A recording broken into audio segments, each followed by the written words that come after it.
I grew up believing every family had their secrets. Ours just happened to sleep in the bed across from mine.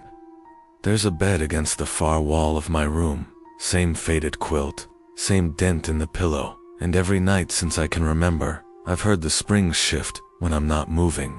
The mattress creaks like someone's rolling over, and sometimes I hear the slow, steady rhythm of breathing that isn't mine. My parents never say anything about it. They don't act like it's strange that their youngest son still shares a room at 18. But the truth is, I'm their only son. My brother, Daniel, died before I was born. I've seen his photo, a black and white print in a hallway frame, a boy of maybe 6, smiling with both front teeth missing. That smile has followed me my whole life, and in the dark, I can almost see it hovering from the other bed. They've never let me change the room. They've never let me move the extra bed out. They say it's tradition, that it stays the way it always was. But lately, it hasn't just been the bed. My desk chair has started turning toward me when I'm not looking. My closet door sometimes inches open in the middle of the night. And more than once, I've heard the quiet hum of a whisper, low to the floor. I don't think Daniel's gone. I think he's been here all along. And last night he spoke my name. I haven't told anyone this before. Not my parents, not my friends, and God knows, not the people in my town. If I tried, they'd either smile politely or look at me the way you look at someone who's just told you they can hear voices in the walls. But I can tell you, you seem like someone who's seen strange things too, or at least someone who wouldn't laugh. So please, just listen. I don't need advice. I don't need to be told. It's all in my head. I just need someone to know. Because if I keep this inside, I think I'll start losing the little sleep I still get. I live in a small town, the kind where nothing really changes, and everyone knows who you are before you've even introduced yourself. Our house sits on the edge of a stretch of woods people like to call the Old Grove. It's not big enough to get lost in, but it's dense enough that the sunlight never really hits the ground. When I was a kid, I used to imagine there was a cabin in those woods, the kind you see in the movies, with no signal, no neighbors, just trees pressing in, and an endless hush. The kind of place where creepy noises at night aren't just the wind, the kind of place you hear about in stories, but never visit. The truth is, my own bedroom has been that place for me since I was old enough to understand that my brother's bed wasn't really empty. The nights have been getting worse lately. It's not just the unexplained presence anymore, the breathing, the shifting weight of the mattress across from mine. I've started waking up in the middle of the night, heart pounding, because I've heard my name whispered from the darkness. And it's always in the same tone, not angry, not even threatening, but almost curious, like he's waiting for me to answer. The air gets heavy when it happens, thick enough that I can barely breathe. Sometimes I think I can smell something, faint, like wet earth. I'm telling you this because last night, something changed. I didn't just hear him, I saw him, or at least, I saw something in the bed that wasn't there when I turned off the light. I'm not asking you to believe me. In fact, it might be better if you don't. But if you ever find yourself in a quiet room at night, staring across the dark at a bed you thought was empty, and you feel that shift in the air, promise me you won't try to speak to it. Promise me you'll look away. You've probably guessed by now, this isn't just about my brother, but he's where it starts. My parents never liked talking about him. They said he died before I was born, just a few weeks old. No photos, no grave, nothing to remember him by except a name that nobody speaks out loud anymore. It was almost like they were trying to erase him from the family entirely. And maybe they did, except for the fact that I've shared a room with him my whole life. Our house is old. Not antique new charming way old, but worn and tired. The kind of structure that creaks like it's exhaling after holding its breath all day. My room sits at the very end of the upstairs hallway, past the bathroom, past the door that always sticks when it rains. There are 2 beds in it, one against the wall by the window, and one in the corner, where the shadows stretch the deepest. At night, mine is by the window. His is in the corner. My parents told me it was just easier to leave the extra bed in there, but I've always wondered why they made it up so neatly, like someone might be coming back to use it. The sheets are tucked tight, the pillow fluffed. I've never touched it. When I was a kid, I used to lie awake and stare into that corner. Sometimes I'd think I saw the blanket move, just slightly, like someone had shifted underneath it. I'd blink, and it would be still again. You could chalk that up to imagination. Sure, kids see shadows and think they're monsters all the time, but this was different. I could feel it. The way the air got cooler. The way the sounds of the house seemed to stop all at once. Like everything was holding still to listen. That silence, I've felt it outside of my room too. In the woods behind the house, especially near the tree line. There's no cabin out there, not really. But there's a clearing I've wandered into a few times. It's not big, but the ground there feels strange, soft in some spots, like it's been disturbed. And every time I step into it, the birds stop singing. Even the wind feels like it pauses.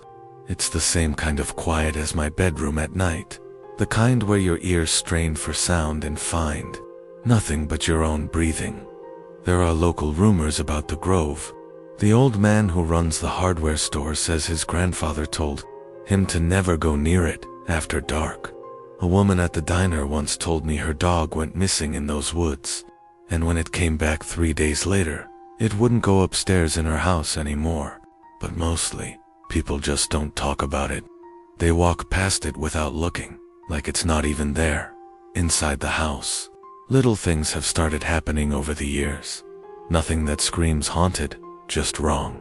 The clocks sometimes stop for hours at a time, only to start again without being reset. The mirror in the upstairs hallway has this faint smear across the bottom right corner, no matter how much we clean it. It never goes away. And when I catch my reflection there, sometimes I swear it's a little too slow to match me. The strangest thing, though, is how the second bed is always perfect in the morning.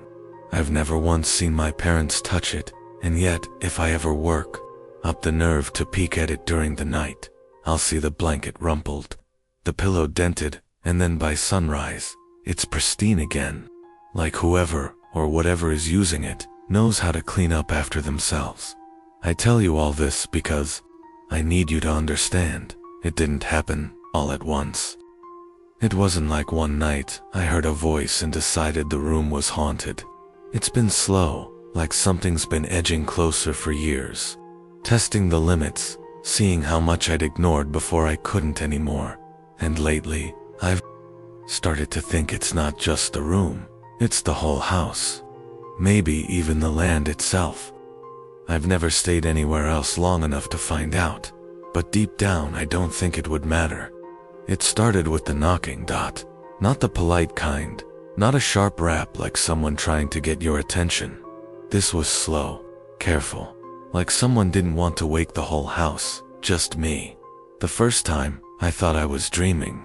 It came from the corner where the second bed sat, 3 dull thuds, each one spaced a few seconds apart. I opened my eyes, stared into the dark, and listened. The sound stopped. I told myself it was the pipes. Or maybe I'd imagined it entirely. The next night, it happened again. Same slow rhythm, 3 knocks. Always from the corner. I didn't move this time. I just lay there, heart pounding so hard I could feel it in my throat. It stopped after a minute, but I stayed awake until morning, watching the shadowed shape of that empty bed. By the end of the week, the knocking changed. It started traveling. Some nights, it would come from the wall beside my headboard. Other times, from the ceiling. Once, I swear it came from inside the closet. The sound was never loud, in fact. It was so faint that I had to hold my breath too. Be sure, I wasn't imagining it. But it was deliberate. I could feel the weight behind each knock. Then the door started opening. The first was the closet door. I always keep it shut. Always. I don't even know why. Maybe it's just habit. Maybe because it faces my bed, and I don't like seeing the dark gap when I'm trying to sleep. One night, I woke up and it was wide open. I got up, shut it, and sat on the edge of my bed for a moment, staring at it like I could will it to stay closed. The next morning, it was open again. It didn't stop there. My bedroom door, the one I lock every night, began to creak open while I was asleep. I'd wake up to find it cracked just enough for the hallway light to spill in, except the hallway light was never on. Sometimes, I'd swear I saw movement in that strip of darkness beyond the door, like someone leaning just far enough to look in. The whispers came after. They didn't sound like voices at first, more like wind or the distant rush of a television left on in another room. I'd hear them in my dreams, low and unintelligible, blending with the strange images that flickered behind my eyes. But then, one night, I woke up in the middle of one of those dreams and realized the whispering hadn't stopped. It was still there, in the room. I held perfectly still, my ears straining. It was a man's voice, slow, steady, speaking words I couldn't quite catch until one of them was my name. I didn't sleep the rest of that night. After that, the line between dreaming and waking started to blur. I'd dream of walking through the house, hearing the whispers in every room, feeling them following me. And then I'd wake up, still hearing them, still in my bed, my body too heavy to move. The worst part wasn't the sound, it was how familiar. It started to feel like whoever was whispering had been doing it for a long time, and I'd only just begun to notice. The furniture started moving next. At first, it was subtle. My desk chair turned slightly away from the desk, the lamp on my nightstand angled toward the second bed. But one night, I woke to find the second bed dragged 3 feet closer to mine. The marks in the carpet were deep, like it had taken force to move it. The blanket was rumpled, the pillow indented, and as I stared at it in the faint moonlight, I could swear I saw the pillow slowly rise, as if someone had just lifted their head. I didn't go back to sleep that night. I sat with my back against the wall, knees pulled up, watching that bed, until morning. Every so often, I'd think I saw a shift under the blankets, but when the light finally came through the window, it was perfect again, untouched. It didn't stop. The knocking grew bolder, coming at random times, echoing through the house. The doors opened even when I locked them twice, and the whispers began to change. They stopped being background noise and became sentences, clear ones, sometimes questions, sometimes instructions, and sometimes apologies. I think the house was trying to tell me something, or maybe it wasn't the house. It started the night I dropped my phone behind the dresser. There's no signal out here, there never is, but losing my phone still made me feel naked, cut off from the last thread of normal life I had. I got down on my knees to fish it out, and my fingers brushed something that didn't feel like the wall. It was wood, but softer somehow, warped. I pushed the dresser aside and saw a square panel, unevenly fitted into the wall just above the baseboard. No nails, just wedged in place. I pulled it free. Behind it was a hollow space, and inside, wrapped in brittle cloth, was a book. It wasn't a normal journal. The leather was cracked and swollen, like it had been wet at some point, and the pages were stained dark around the edges. The handwriting was cramped, sharp, the kind of script you almost have to squint at to read. The first page wasn't a greeting or a date, it was a warning. It comes when the moon is thin. Don't answer the knocking. Don't sleep near the bed by the window. I felt my throat tighten. My eyes flicked toward the second bed. That's exactly where it sat, pressed up against the window's edge. The entries were scattered, inconsistent. Some were just a sentence or two. Others went on for pages, describing nights filled with noises, shadows, and a man who stood in the corner, but was never there when the light came on. But one entry stuck with me. If you hear it whisper your name, it already knows the way in. I didn't realize my hands were shaking until I turned the page and saw a small drawing. It was the cabin unmistakably, but the way it was drawn made it feel wrong. Crooked, like the angles didn't fit together the way they do in real life. And in every window, there was a dark shape, watching. The journal wasn't the only thing I found. 2 nights later, I woke to the sound of scratching. It wasn't at the door or the walls, it was under the floor. I followed it to the far corner of the room, the one where the boards bowed slightly downward. On impulse, I pried at one. With the claw of a hammer I kept in the nightstand, it came up too easily. Beneath it was another hollow space, this one reeking of mold and old earth. At the very bottom, carved into the joist, were words. "It's not in the woods. It's under the house." My breath hitched. I couldn't tell if the air coming up from the hole was colder because of the night air, or because something down there was breathing.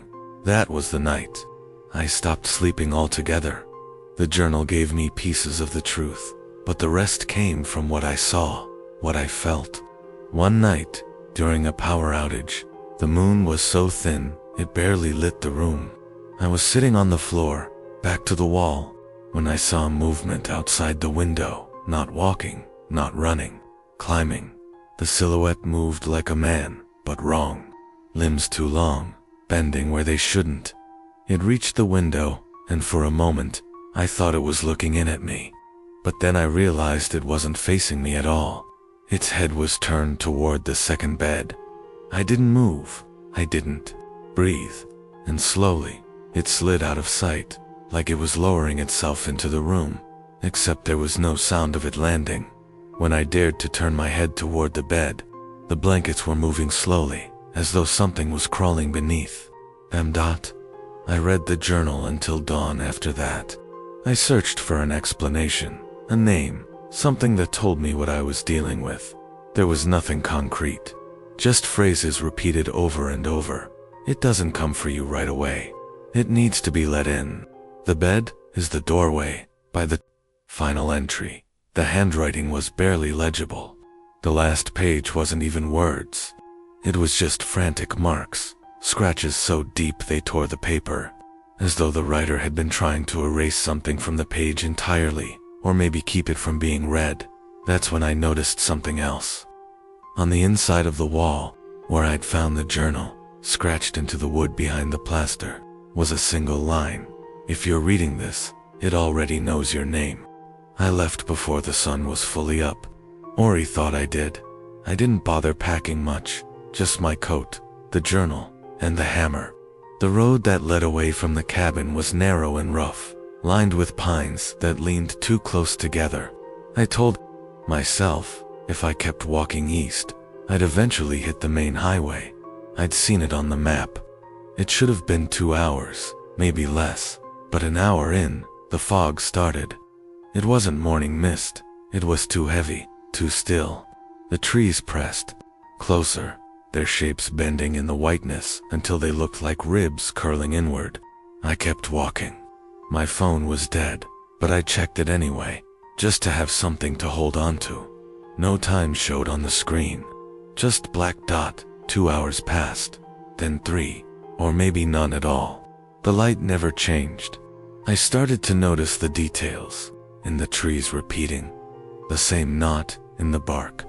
The same broken branch hanging down like a crooked arm. And then the same cabin up ahead. I swear I had walked away from it. Its windows were dark, but I could feel the weight of something inside, not watching, exactly waiting. My legs moved before my mind decided anything, carrying me past it, forcing me to keep going. I didn't look at the door. I didn't have to. I knew if I did, it would be open. The journal's pages shifted in the wind, flipping to the middle without my touch. I don't remember stopping to read it, but I found myself staring at a line I hadn't noticed before. It doesn't matter where you go. It's already inside. My breathing slowed, not in panic, in resignation. I think that was the moment I realized there was no getting away. The forest wasn't leading me in circles. It was folding around me, drawing me back no matter which way I turned. At some point, I sat down against a tree. My legs wouldn't carry me anymore. The fog closed in until I could only see a few feet ahead, and in that pale nothing, I started hearing it again knocking. But this time, it wasn't at the door. It was from inside my chest. 3 steady taps. Pause. 3 more. Like it was reminding me it had found the way in. When the fog finally thinned, I was sitting on the porch of the cabin. I don't know how I got there. The door was open just enough to show the edge of the bed by the window. The blankets were smooth, perfectly made, as if nothing had ever been disturbed, and for the first time since I'd arrived, I stepped inside, willingly. The air was warm, almost comforting. My coat slid off my shoulders without me remembering taking it off. The journal fell to the floor, pages fanning out, but I didn't pick it up. I was too busy looking at the second bed, the one by the window. Something shifted under the blankets slowly, deliberately, and a voice, soft as breath, spoke my name. I think I smiled. I think I understood then. This wasn't about running or fighting. It was about finally taking my place, so I lay down on the bed. The covers pulled themselves over me, tucking me in like a parent would a child. Outside, the forest went silent. Inside, the knocking stopped, and for the first time in days, I closed my eyes. I left before the sun was fully up. Ori thought I did. I didn't bother packing much, just my coat, the journal, and the hammer. The road that led away from the cabin was narrow and rough, lined with pines that leaned too close together. I told myself, if I kept walking east, I'd eventually hit the main highway. I'd seen it on the map. It should have been 2 hours, maybe less, but an hour in, the fog started. It wasn't morning mist. It was too heavy, too still. The trees pressed closer, their shapes bending in the whiteness until they looked like ribs curling inward. I kept walking. My phone was dead, but I checked it anyway, just to have something to hold on to. No time showed on the screen. Just black dot. 2 hours passed, then 3, or maybe none at all. The light never changed. I started to notice the details in the trees repeating. The same knot in the bark. The same broken branch hanging down like a crooked arm. And then the same cabin up ahead. I swear I had walked away from it. Its windows were dark, but I could feel the weight of something inside, not watching, exactly waiting. My legs moved before my mind decided anything, carrying me past it, forcing me to keep going. I didn't look at the door. I didn't have to. I knew if I did, it would be open. The journal's pages shifted in the wind, flipping to the middle without my touch. I don't remember stopping to read it, but I found myself staring at a line I hadn't noticed before. It doesn't matter where you go. It's already inside. My breathing slowed, not in panic, in resignation. I think that was the moment I realized there was no getting away. The forest wasn't leading me in circles. It was folding around me, drawing me back no matter which way I turned. At some point, I sat down against a tree. My legs wouldn't carry me anymore. The fog closed in until I could only see a few feet ahead, and in that pale nothing, I started hearing it again knocking. But this time, it wasn't at the door.